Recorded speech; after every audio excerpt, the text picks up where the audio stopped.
Para sa mga nagpaplano na ng activities this holiday season, mag-chill at mag-feeling bagets sa Christmas Village sa Baguio City kung saan ma-experience ang Japanese-inspired Rising Sun theme na perfect sa mga cherry blossom at anime lovers. Si Janice Dennis ng PTV Baguio sa detalye.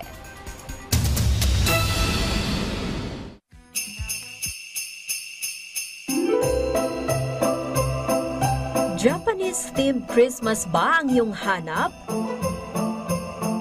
Tampok yan sa Christmas Village ng Baguio Country Club.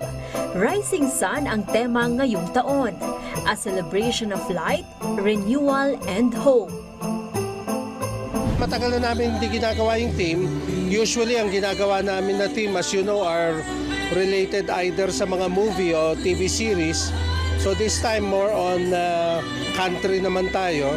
And syempre, maganda yung mga colors of Japan. Tapos makaka-relate tayo mga Pinoy, especially dun sa mga bata na nanonood ng anime. Makikita sa Christmas Village ang mga Japanese cartoon characters gaya ni Naruto, Hello Kitty, Voltes 5 at iba pa. May mga nagagandahang mga cherry blossom.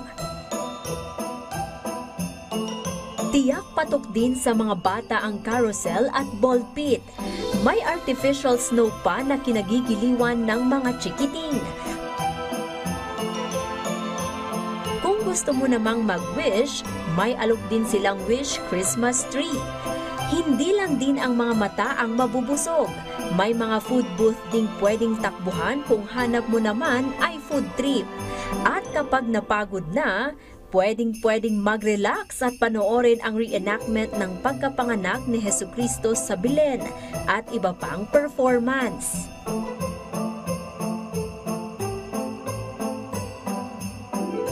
That's the spirit of Christmas, so dapat ma-maintain natin yon. Kasi I think some of the generation that we have right now, baka hindi nila alam pa kung ano yung essence of the nativity or the Christmas pageant, yung mga ganon. So, kailangan keep it alive.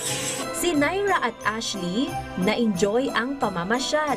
Kahit pa nga matagal nang naninirahan sa City of Pines, first time nila sa Christmas Village.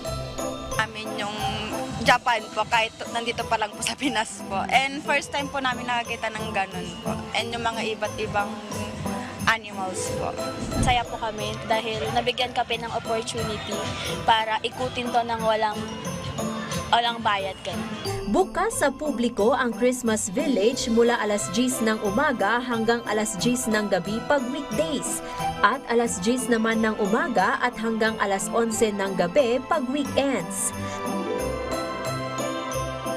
Samantala, kung gusto mo namang i-feel ang nature vibe, pwedeng pasyalan ang Bonsai Garden na bahagi ng Flora at Fauna Park ng BCC. Tampok dito ang iba't ibang klase ng bonsai.